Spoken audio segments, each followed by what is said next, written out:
financeandliberty.com. On the website, you can subscribe to our newsletter so you can keep up to date with all our original interviews and some of the best financial videos and articles from the web. And as usual, it's totally free of charge. So what are you waiting for? Click here and sign up today. Hey everyone, this is Elijah Johnson with financeandliberty.com, and with us today is Jeff Berwick from the Dollar Vigilante. Jeff, thank you so much for joining us today. My pleasure, Elijah. All right, well, I'd first like to discuss Bitcoin. You've recently reported that China is moving into Bitcoin en masse. Can you expand on this? Sure, yeah, that's basically what I said, but I didn't mean every single person in China is buying Bitcoin or anything like that, but it's definitely been the one country in the world where it's really caught on. It's caught on way more than any other country I can think of. If you look at the actual amount of Bitcoin being transferred on, and you can watch that in real time. You just go to fiatleak.com. It's pretty much most of the Bitcoin is going to China right now, and it's been that way for quite a while. So yeah, absolutely, it's been one of the driving factors in the price of Bitcoin for the last while.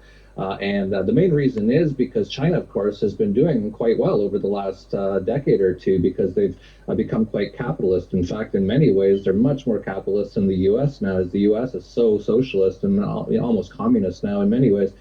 So they've been booming. A lot of people that's been generating massive amounts of wealth, as it does every single time you allow the free market or what true capitalism or free trade actually. You can still operate and you can still trade Bitcoin in the U.S. They're even trying to bring in a Bitcoin ETF now, which if that actually gets approved by the SEC, and of course the SEC is just another criminal government organization, but if they do allow operate as a Bitcoin-related company in New York State now, so they basically shut it down that way. That's sort of like a backdoor way to try to slow down the growth of Bitcoin. But in general, you can still operate and you can still trade Bitcoin in the U.S. They're even trying to bring in a Bitcoin ETF now, which if that actually gets approved by the SEC, and of course the SEC is just another criminal government organization, but if they do allow it, that chemically, but other than that, just get outside, get some of your assets into hard assets, things like foreign farmland and things like that. I talk about that in our newsletter a little bit. And just essentially things that the U.S. government can't steal and the Federal Reserve can't inflate away. That's what you want to be into. All right. Once again, Jeff Berwick, thank you so much for your time. Did you want to share with the viewers where they can find you online? And I know you have a couple conferences coming up if you'd like to tell our viewers about that as well. Yeah, absolutely. They can find me at thedollarvigilante.com and just look up on YouTube if you're into YouTube, Dollar Vigilante. We do a video almost every day. And yeah, we have a couple conferences coming up this month. On February 24th, we have the Dollar Vigilante Internationalization and Investment Summit in Acapulco, Mexico. We have so many great speakers. I'll be there, and our senior analyst of the Dollar Vigilante, Ed Bugos.